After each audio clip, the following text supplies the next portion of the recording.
Yan, si Claire Castro at saka si Lovely Granada. May mensahe sa namayapang si Mima Alicia. Pakinggan natin yung mga mensahe nila sa nasawing si Mima Alicia. Alam mo, wala ka talaga si Mima. Actually, una kong napanood si Mima, kasi sa group chat namin, may nagsabi sa akin na, "Uy, Lovely, gawin mo din ito para sabayan mo si Mima yung sa pagsayaw-sayaw niya ng tatay mong karton, pasok sa garapon." Actually, natuwa ako. Kasi kailangan ng tapang para sumayaw-sayaw ng gano'n. Pero sabi ko, ayoko, parang I don't wanna subscribe to that kind of, pagpresenta ng, parang I don't wanna cross that line. Pero I don't subscribe to her way of presenting her politics. Mahal na mahal ko yung batang yun. Kasi when I met her sa Senate rally, sobrang bubbly, all smile. Tapos alam mo talaga na may liwanag pag nakita mo siya. Hindi siya yung gaya na describe ng mga BDS na ayaw sa kanya. So instantly, I fell in love with her. So yun na, pinapanood ko na siya. And even then, kasi grabe yung mga komentaryo niya, sobrang tapang. So minsan nag-aalala na rin ako, hinay-hinay ka, yung mga, alam mo yun, you have that feeling. And actually, alam ko naman, ever since I started vlogging as well, sabi ko, Lord, ikaw na bahala. Life is too short. Kung hindi natin gagawin yung mga dapat natin gawin, we will just go by na walang na-accomplish na purpose sa buhay. So, yung mga ayaw kay Mima, I saw, alam mo yung nagdadalamhati ka na durog na yung puso mo, pero dudurugin pa ulit. Pero all of these, lahat ng mga masasakit na salita, I just cried to the Lord. Lord, ikaw na bahala sa mga taong ko. Sometimes minsan natitem talaga ako na,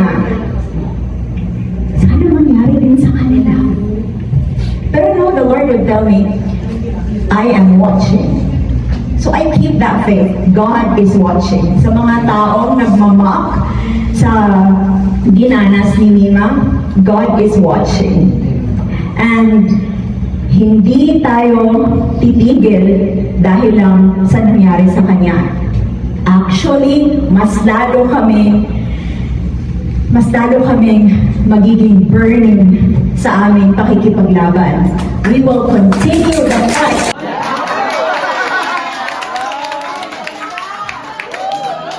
Kasi siguro po hindi nyo alam, si Pangulo po kasi tumutulong siya, pero hindi po niya ito broadcast. Okay? Meron pong isang sitwasyon, controversial din na kinuha rin ni Lord. Naku, inspired na. Nakatutok sa yung mga camera. Pinakasikas yung airfare, everything. Hindi ito. Minus. Hindi po kasi ang Pangulo tutulong sa politika. Hindi po siya ganun. Hindi po siya pupunta sa lamay para magsuot ng jersey ng isang basketballista.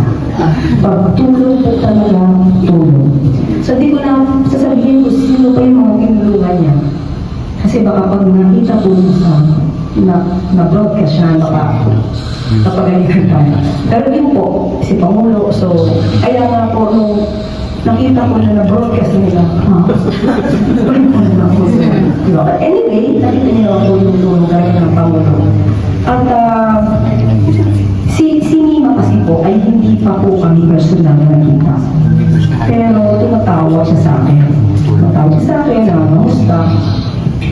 At hindi ko siya personal na imbita sa briefing. So, kasi pagka po may pupunta sa akin, na like DJ Byron, nandiyan, pinaka-experience ko na, personally, yung briefing. So, hindi ko siya masyado siya ata siyang busy eh. Tama ko niya. Pero anyway, syempre po, nakakalungkot po ang nangyari kay Mima. At alam niyo po kasi pagka-vlogger, kahit hindi pa kami nakikita-kita, alam niyo po yung feeling na, di ba, no? Yung sabi. Request na lang, pero parang ang tagal. Kaya ang tagal na nagpapagpungan pero hindi tayo kita personal. So, yun po yung ramdam ko, hindi lang po kay Mima, kundi sa lahat ng vloggers na madalas ako i-content. Okay naman yung pinakontent, di ba? Para at least, di ba? Walang problema doon kasi mas na, yung news, mas lalo kumakalat. But anyway, sa pagmamahal ko ng tinamay po ako, taos-puso po yung pakikiramay namin. Unahin po sa Pangulo. At nung nalaman po ito, ni First Lady, sabi niya po, ano yung pwede natin itulong? Sabi ko, ma'am, naayos na po. Sabi niya, good. Ito po, totoo po, nasa message ko po ito. Isasama niya po si Mima sa kanyang mga kasal. Sabi po ni First Lady. Yan po. So, yun po, hindi ko lang po yung mensahe mula sa kanila para sa pamilya po, para po Mima. Tama naman si Lovely na nakikita po talaga ng Panginoon ang ginagawa ng isang tao. Kaya yung ginagawa ni Mima, nakikita niya lahat yon. At ang Panginoon na po ang maghuhusga noon sa kanyang mga ginagawa. Pero tayong mga tao, naniwala tayo sa kasabihan na ang gaba talaga, dili gyud magsaba. Moabot ra gid na sa imong pagkatao.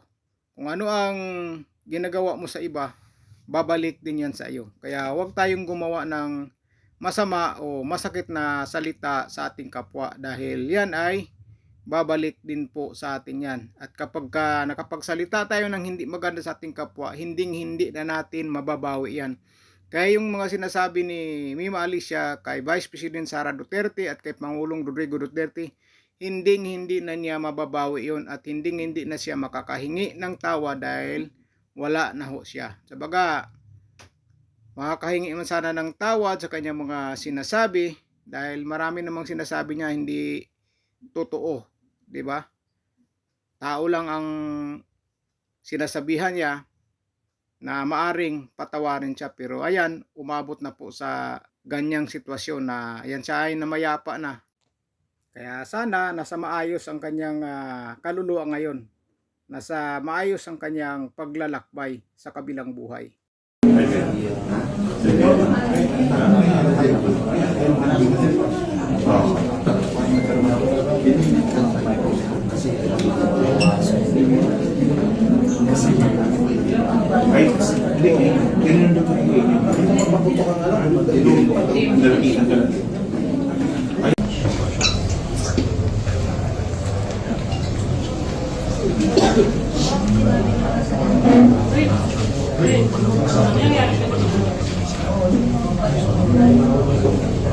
Ano